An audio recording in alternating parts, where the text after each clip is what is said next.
conversations to learn how to do this work.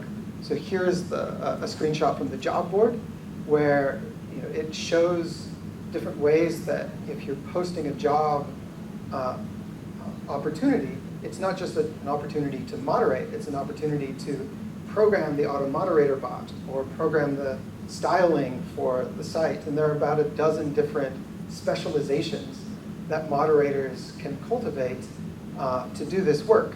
And so they post things to a job board. They also post to boards like Mod Help, where they ask for help and advice from other moderators.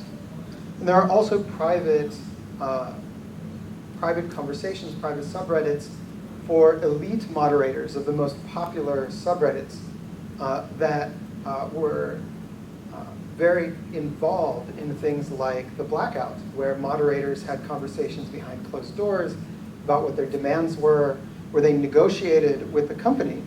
But they also faced pressure around that as moderators who weren't in the in-group complained that they were being left out of the conversation. And community members leaked those discussions until the elite moderators and until the company started negotiating with moderators in a more open way. So even here, we see those pressures from both examples. But it's not just a moderatocracy. These ways that moderators support each other and create formal structures for professionalization, if you will, also help them manage these tensions between the platform and communities through things like internships. In one internship program, moderators spend 60 days interviewing people from different subreddits and the moderators of different subreddits and writing about them, partly as a way to show that they understand what it means to be a moderator and earn the right to be one of these volunteer workers on the system, structures that are entirely managed and set up by the moderators themselves, but also partly to reassure the communities that they actually understand their community, and that if they're brought on as someone with a new amount of power in a subreddit they haven't participated in previously, they have written about that community and have demonstrated that they understand something about that community and their norms. In addition to these formal boards and internships, there are also many informal ways that the kind of networks of trust between moderators also build these and moderators perform these relationships in these informal networks of trust. This is a visualization of ties between subreddits among the top 20,000, linked by the number of moderators that they share. And in addition to just seeing how connected they are, you can qualitatively see some of these moderator networks where moderators formally share moderation of a group of subreddits. And in fact, many of these networks chose not to join the blackout, seeing their affiliation to the network of moderators as more important than their affiliation to some wider set of moderators on Reddit. So far I've made two main claims about the relationships that moderators have on Reddit to platforms and communities, and also to other moderators. How moderators negotiate among and between the platform and the community, responding to both. And then secondly, how they negotiate and maintain relationships with each other. And I think it's also important to make a third point, how the design of the Reddit platform complicates these things. This is something I'm still very early stages of thinking through, but they seem to center around the issue of unexpected and unwanted attention. So one example is an unexpected and unwanted attention that comes into their communities and the subreddits that they moderate. And one source of this is the newsfeed algorithm that powers Reddit, the r/all, that highlights the most active and sometimes the most contentious conversations on the site, and then becomes a magnet for large influxes of subscribers from elsewhere on the site. And when you look at the conversations in mod help and the debates among moderators and the conversations with the communities, they're often talking about whether they want to make their community invisible to this algorithm or not, which is an option that Reddit allows. And also, they're negotiating similar things about whether they want to become a default subreddit. These are subreddits that all new users automatically become a member of. And many subreddits have chosen to remove themselves from this list because managing this unwanted attention becomes very difficult for the moderators and the community participants.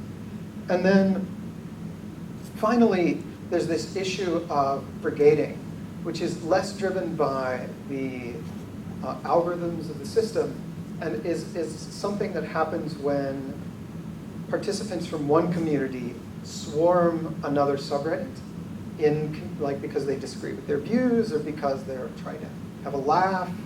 And many of the tools and many of the policies that moderators cultivate are centered around the defense that they have to put up towards other subreddits and other moderators.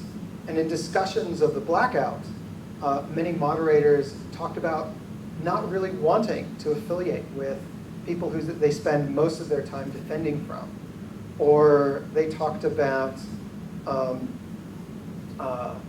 not necessarily seeing in interviews, they talk about not necessarily seeing their community as related to Reddit. And they talking about these influxes of attention as Reddit and their community as like better than Reddit or different from Reddit.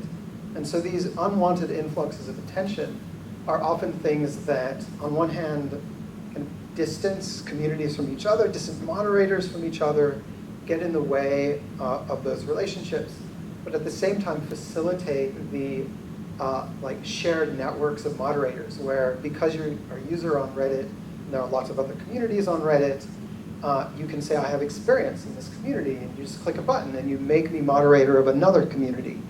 And so I'm trying to understand, this is the part that I'm maybe least confident about, still trying to get to grips with, trying to understand how this notion of the platform as hosting thousands and thousands of communities and facilitating attention flows across them complicates these notions of company up here, moderators in the middle, communities down here, but actually these things are flowing in more complex configurations.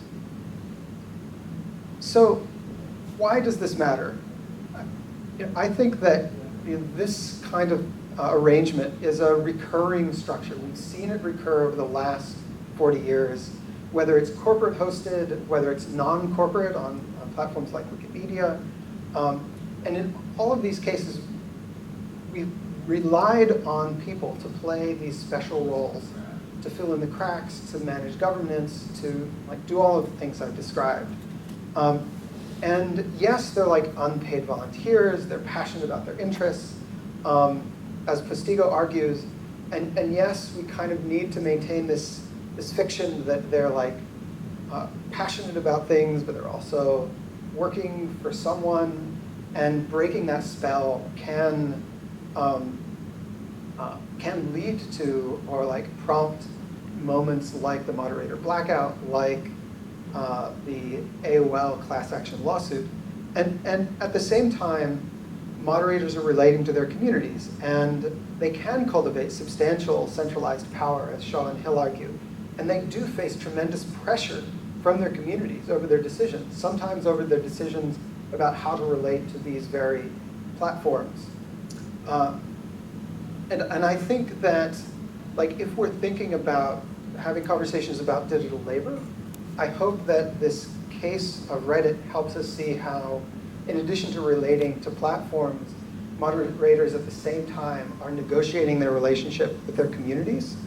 I hope that people thinking about online community and peer production can be thinking more about the pressures that may be external to a community, that might be between those moderators and the platform, and also acknowledge that on these platforms, it's not like 600 or 700 distinct communities, but there's a lot of overlap in the leadership and governance of these platforms. I hope, for my colleagues in the civic media space, when we talk about like online social movements and how people organize, we can be thinking about more complex dynamics than just like social movements converging together to like take a collective action, but think about the other players, like the community members who are also in play in those stories beyond just resistance or protest. I hope